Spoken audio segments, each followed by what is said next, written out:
Today, we're going to talk about your emergency preparedness checklist. I think this is going to be really fun.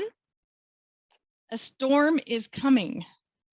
A recession is when we've got 2 consecutive quarters of economic decline.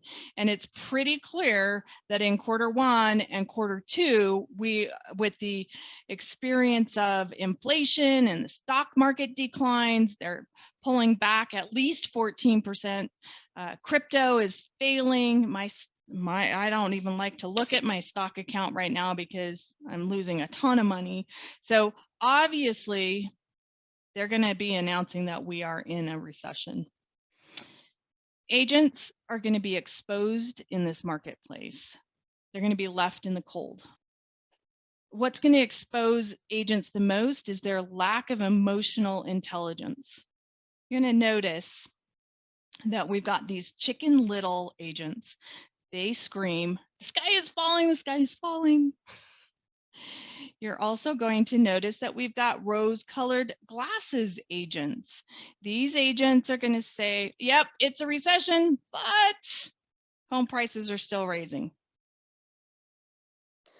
The facts are that there is a downward trend in business altogether, like across the board, there's a downward trend, and it's going to lead in a decline in production and employment, which in turn is going to decrease incomes and spending.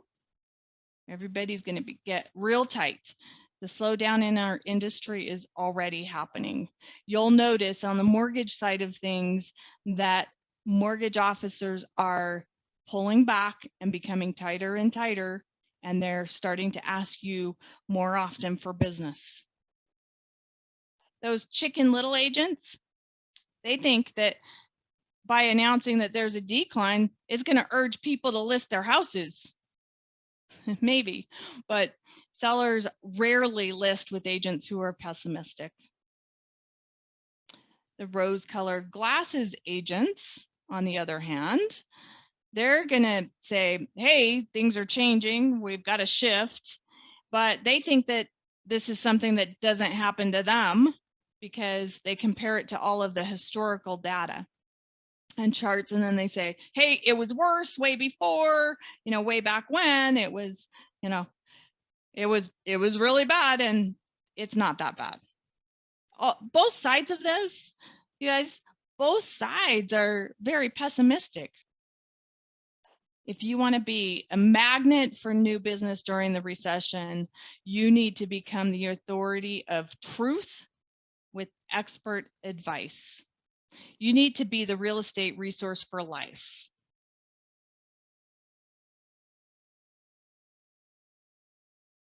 Okay, so here are our tips. Immediately, you're going to triple your high quality lead generation efforts. Immediately, effective today. You're going to stop thinking that you can glide by with less than 3 hours of focused lead gen every day. Those who do not heed this advice and begin to focus on daily prospecting are not going to survive a shift. Put this in your schedule for the next 90 days.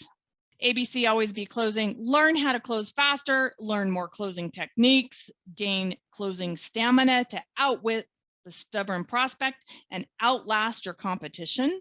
Put practice into your schedule for the next 90 days. You see a theme here? It's a 90-day theme.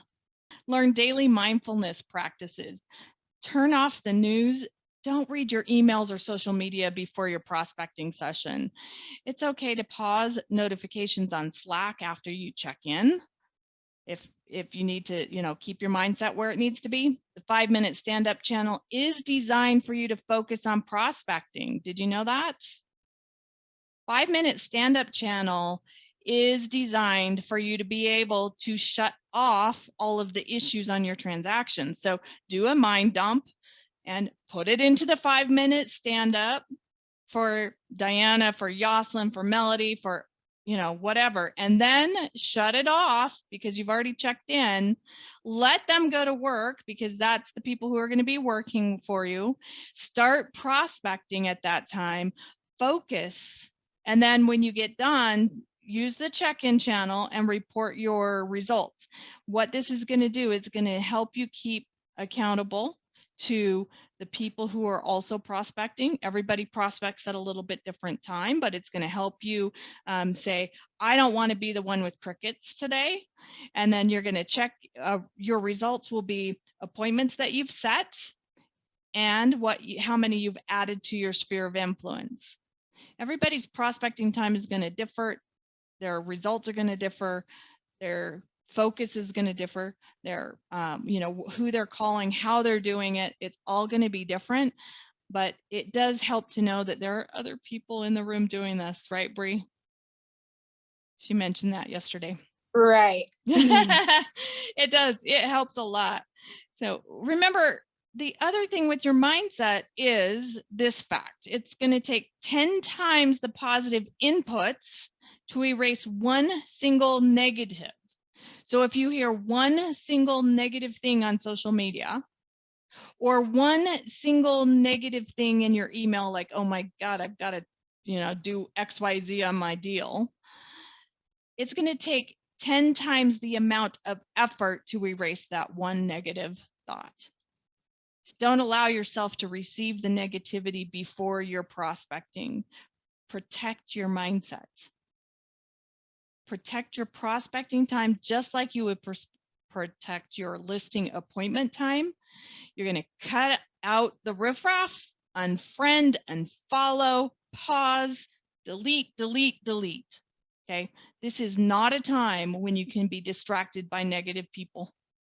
Okay. Our fourth step is over communicate. This is a 5-star customer service act. There's no such thing as over communicating with a prospect, client, or SOI. Just no such thing. Know your listing customer service plan and follow it to remain in communication with your current sellers, even when the listing periods expand to 6 months or more. If you don't know what the listing customer service plan is, stay tuned because we're going to be talking about it in an upcoming sales meeting.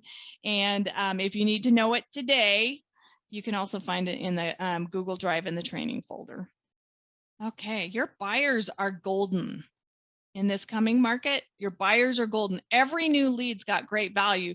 Take pride in nurturing every buyer for several months until they're ready to make their move. Be ready to show buyers dozens and dozens of homes as inventory levels increase. Buyers are going to have choices in housing again. It's going to be really exciting, and they're going to take their time looking because they can. So learn to communicate with your buyers about their finances, their debt, their savings, their capital. Just be ready to be a good real estate resource.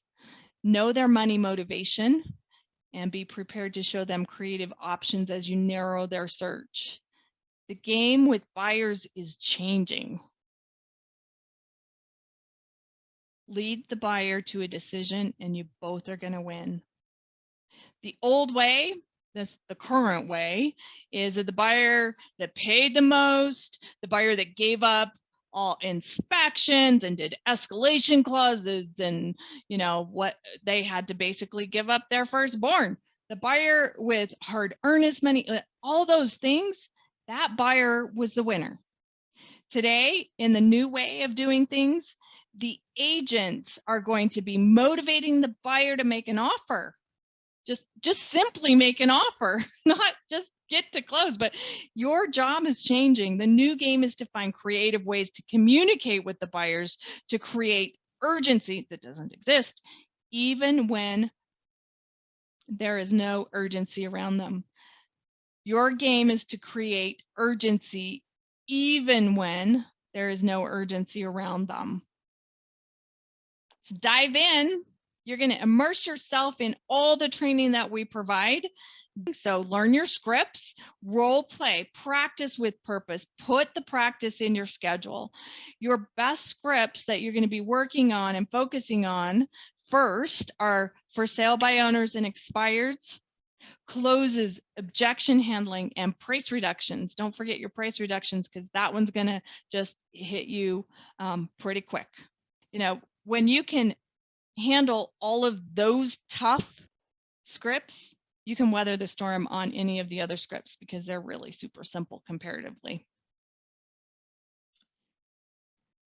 Be the even keel in the storm around you.